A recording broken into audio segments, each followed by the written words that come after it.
Welcome to the Air Moon Eris channel, and this is your Pisces Zodiac reading. So this placement can be Sun, Moon, Rising, a stellium, Mercury. Cross watchers are welcome. Let's see if that's enough. There we go. Hoping everybody's doing well. I'm just going to use some sage as well. Okay, that should be just enough. Maybe. So I feel like somebody's in their sass at the moment, and I'm not sure if it's you, Pisces. So we'll have a look and see what we can find.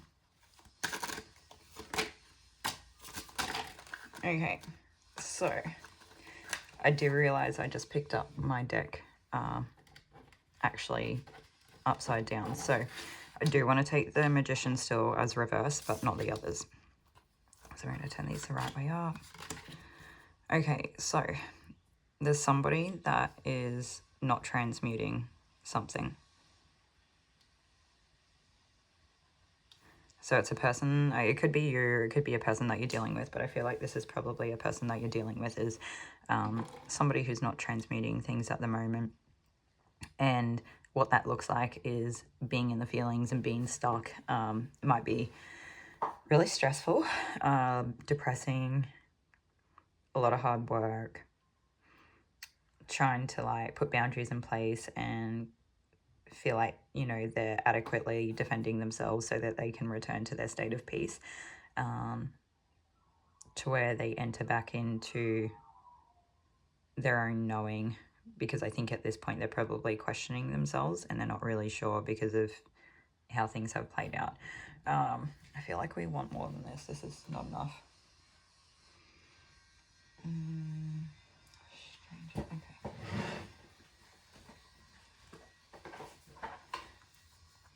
So I'm not sure who's feeling sassy. I think maybe Pisces might be feeling sassy, and this person that you're dealing with is feeling stuck in some way where they're not transmuting things.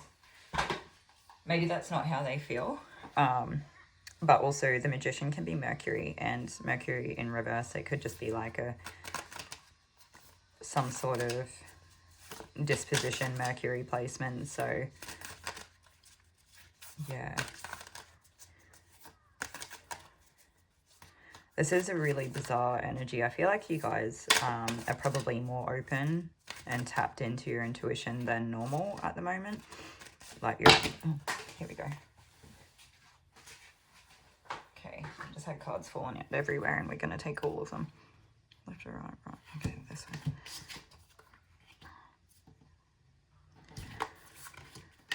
Okay, I don't know how many cards. All right, let's move this one up here. So I'm not sure if it's yourself or if it's this Magician in reverse is refusing to compete. They're just flat out saying, nope, not doing this. Not entering into it, not engaging with it. It's just not on, and I'm not about it, and I'm not here for it, and I'm not going to entertain it. Yeah, something like that. Okay. Sorry, guys. I don't know if somebody here is like cares about the cards being like set up in a straight way, or if it's just the guidance so we can make sure everyone can see them properly. Okay, let's see. Also, I feel like this has taken a while to really get into it. There's most of the readings I feel like we like kick off straight away, like pretty quickly, and this is like I really was reluctant. I didn't want to do it. I didn't want to engage in it. I was procrastinating. I was trying to put it off. And I love doing these readings, so there's no way on earth I would be trying to put it off. And then I realized that I was probably picking up on, you know, one of the energies that would be coming through. So, yeah. So someone's refusing to compete or to enter into conflict here. And they're just trying to like ground themselves, I feel like, at the moment. I feel like this group's intuitive, incredibly intuitive. Yeah. So even if you don't consider yourself an intuitive person, maybe you just get like a feeling about something, or you just like have maybe it's like a gut instinct, or you just don't trust something even if you can't tell what it is. Anyway, it is starting to become hard for me to stay grounded during this, so we're going to do our best to try to, like, I don't know, maybe you guys can do it with me while you're watching the video, get both feet on the floor and just try to be mindful of, like, taking deep breaths and things like that. It may help, I don't know, each to their own. You'll all find everyone has, like, different things that they can do that are helpful, and the Palo Santo is, like, a good grounding way of clearing if you wanted to do something like that as well. Okay, moving on. So it looks like there's this 10 of Wands. So someone here has been carrying a heavy load all by themselves.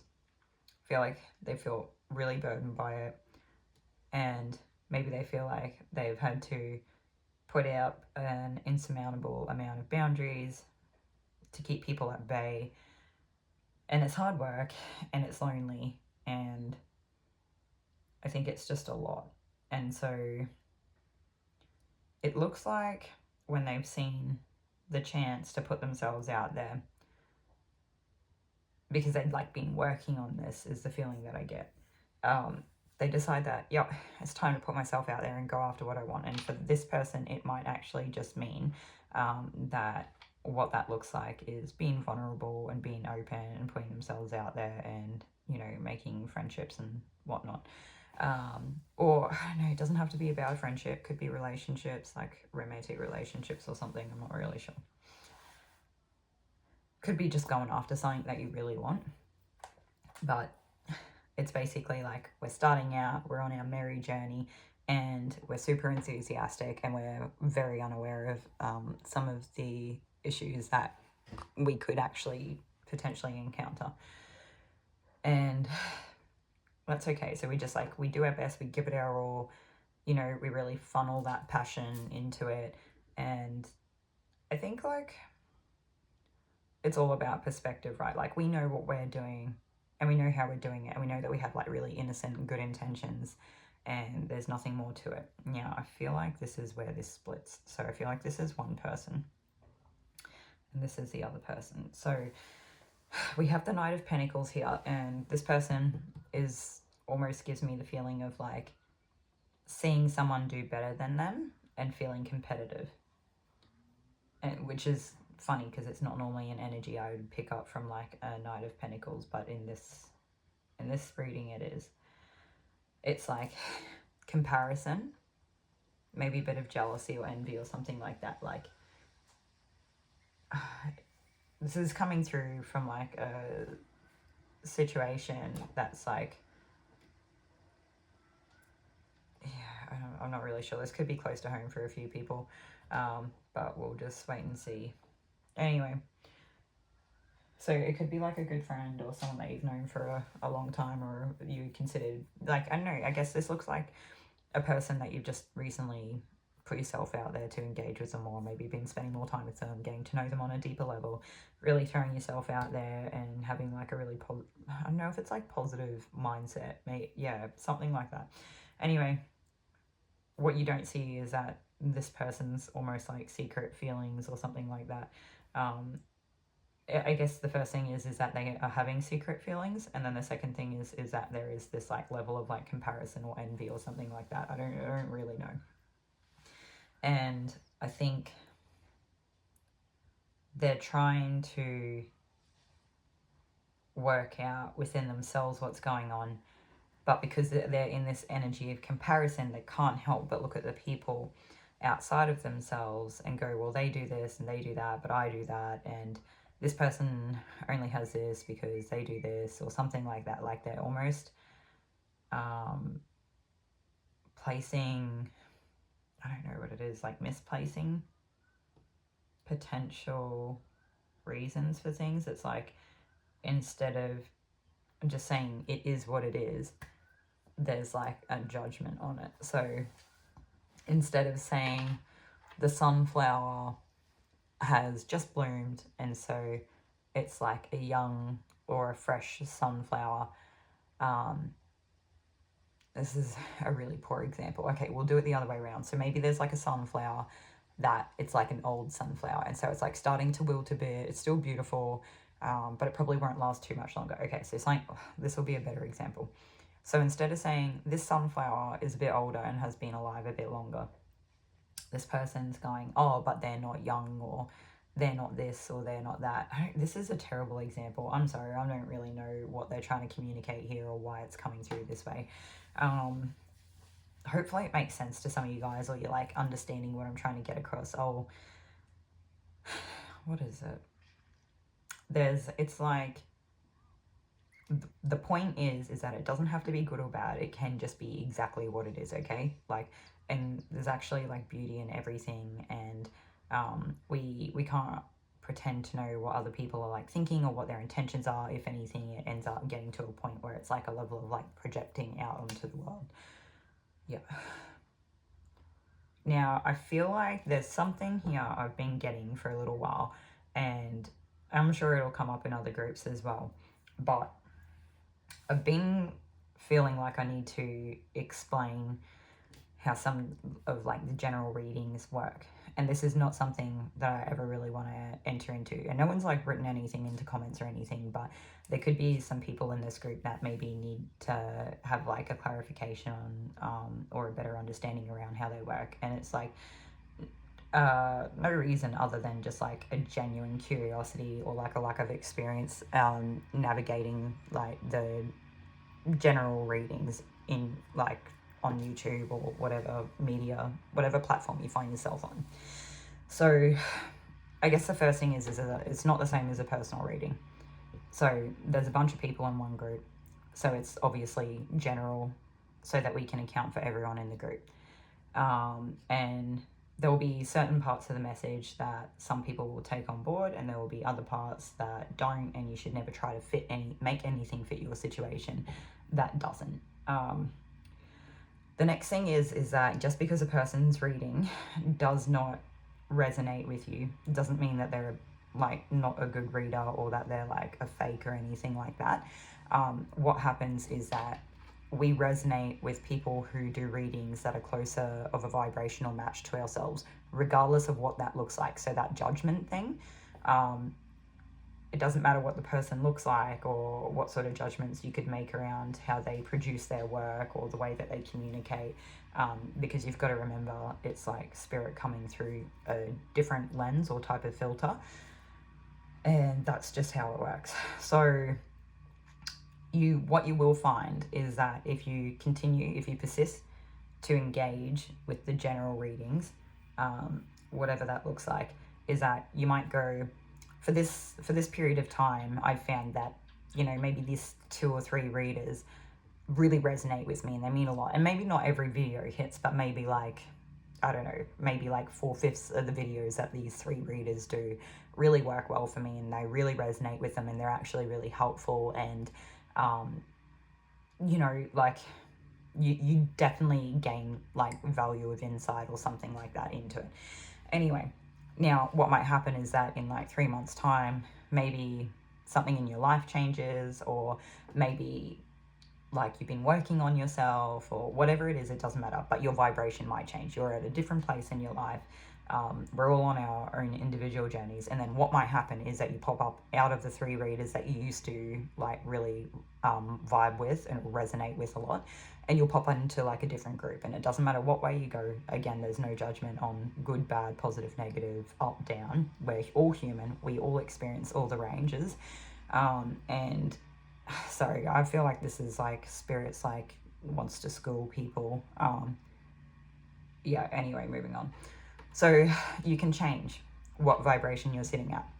And that means that maybe those old readers won't actually resonate for you anymore, and you can find new readers that do resonate with you better. So it's kind of just like a process of like finding who you are drawn to and who you resonate with at any given point in time. Another thing that can happen is that you can consistently stay the same, and then all of a sudden your reader doesn't resonate with you anymore because their vibration changes. So then they're going on a different path to what you were, even if you haven't necessarily changed anything. And you might be like looking for other readers that were like quite similar to some of their old work. The next thing is that readings can be timeless. So you can go back through like old timeless readings, and they can still resonate for you. So if you find a reader where you're like, yes, I'm in a good vibrational match here, and maybe they're only putting out like one video a week and you feel like you need more assistance, or there's like different topics that this reader has previously made videos regarding, you can always go back to that old video and you can test it out and you can actually see if you vibe with that old reading. And you've got to be mindful when you engage in this process. There's different ways of like qualifying readings. Like, I wouldn't just listen to the first thing anyone says. Like, obviously, like, you want to be actively listening when you're listening to anyone that's like putting a reading out there, right? You want to be checking, like ticking off the boxes as you're listening to see if it resonates for you, or paying attention to things that they say if they come to fruition and things like that. So the first thing is it's a good idea to not partake in listening to too many different readers at one time, because you need to be able to keep track of them to be able to like help qualify them. And it's another thing to like listen to them over a period of time. Now, I feel like I'm missing something. I feel like there's something that hasn't been said yet. So it doesn't mean that there aren't phonies out there. It doesn't mean that there aren't like people out there just, you know, making up readings. And it doesn't mean that there aren't genuine people out there giving real readings that are very general in nature, and they are things that they're like a holistic message for the collective. So yeah. Is that everything? No, there's something else. What have I missed? Basically, they're saying to, if you can, just leave the judgment at the door. Like, when you step into this arena, there's no judgment allowed in this space. And it's for your own benefit as well as, like, everyone else. So what they mean by that is that if you're a human being and you're, like, judging others, then you'll be judging yourself in comparison. And if you're judging yourself, you'll be holding other people to a higher standard in comparison. So the goal is to know that whatever it is that a person could possibly judge you on, they could be judged. You can judge a person on anything, right? And, like, you know, there is, like, healthy judgment in the way that the world works and part of the human experience, okay? It's good to be able to, you know, develop a good judge of character over time so that you can make sure that you don't get yourself in sticky situations. You need to develop good discernment, right? And part of that sometimes is like forming particular judgments, but if you can make them very foundational, where it's like maybe less about like a person's outward appearance or something like that, and maybe more about foundational workings or I'm not really sure how to better explain it, because it could get really in depth. And I don't think that I would do it justice in giving it the articulate explanation that covers the whole arena. But hopefully that's enough said that we can sort of put that to bed and move on with it, okay? So anything else there? No. Okay, cool. So we've covered that.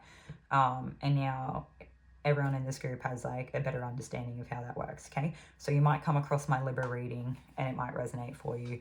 And then, you know, in a month's time, you might come across my Libra reading and it might not resonate.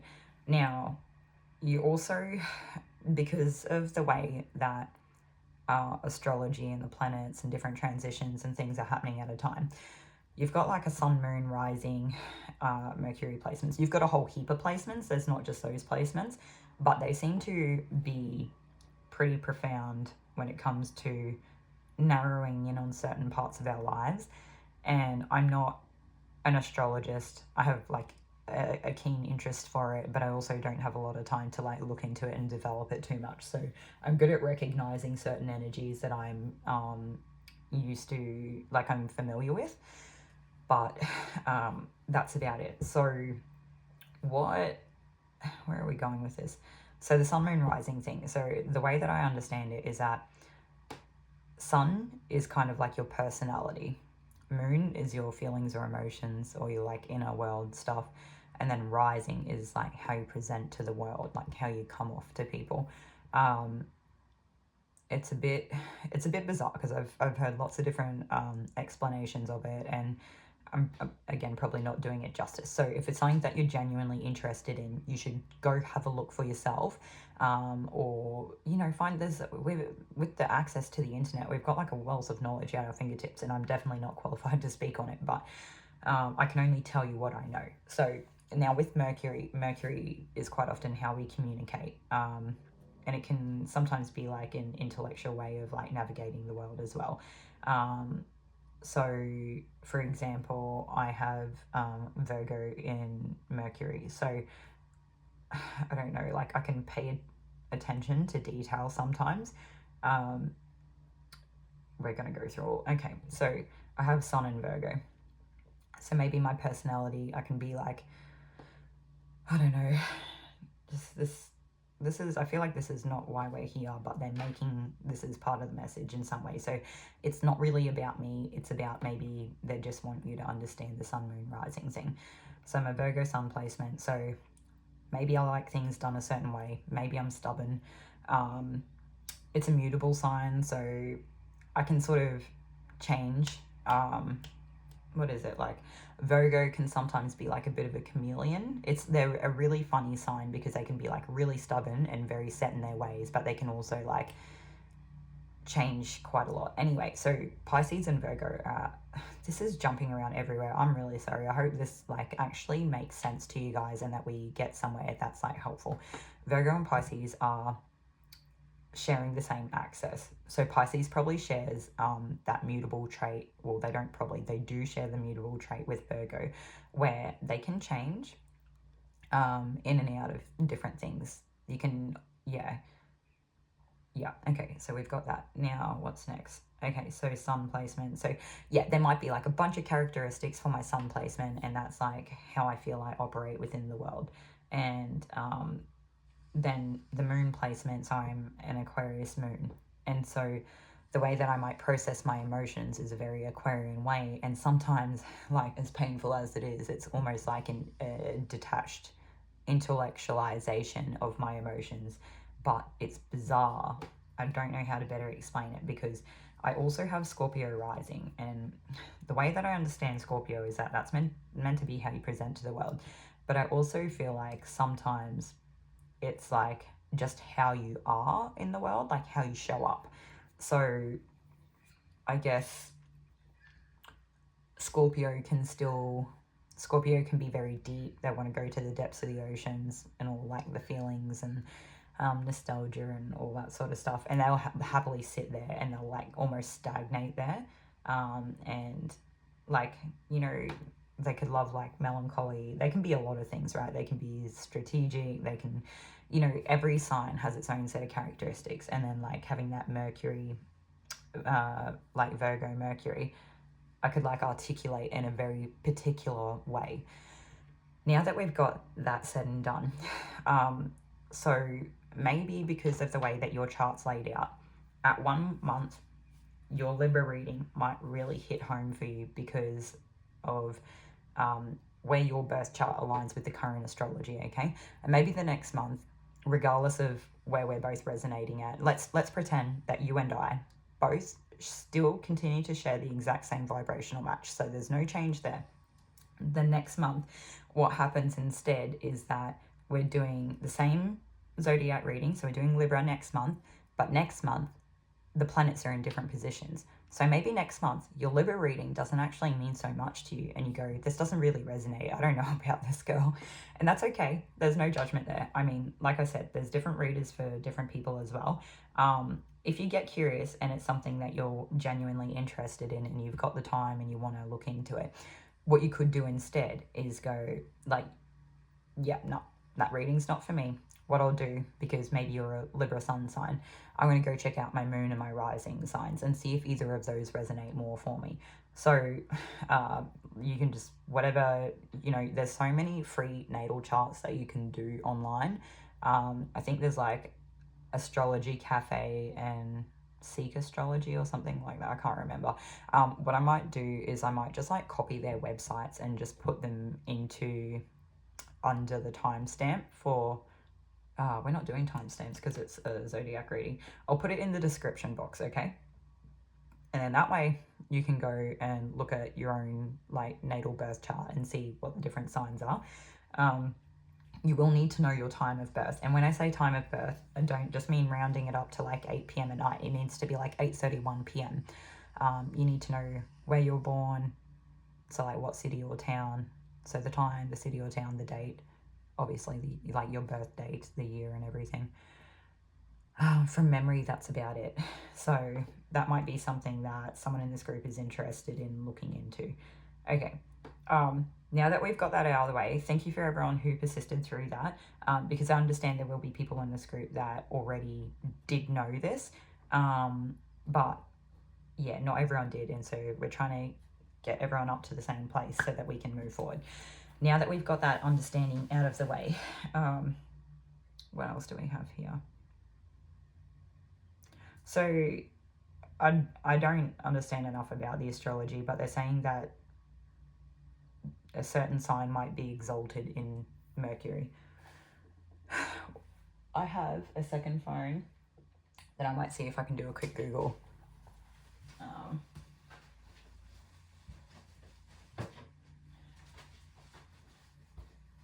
Do you know? Of course it has no battery. Okay, we're not going to do that. For anyone that wants to look into it, you can... I don't know who's watching the channel, how much interest you have. If we're talking about certain signs or placements being exalted, then you probably have like an extensive knowledge, and that's something that you might understand that I don't understand. And that might be why things have been playing out the way that they have. Okay, so anything else here? We're going to take some cards. We're going to take... We need a timing card and a what's the tea card. So we'll do what's the tea first. Oh, they want timing first. Okay, let's go. So this will probably end up being like a bit of a bigger reading here for you, Pisces. Okay, so we want timing. So when's this all gonna shake out? When's this gonna way off in the future? So this is gonna be something that carries on for a little bit. So it's like...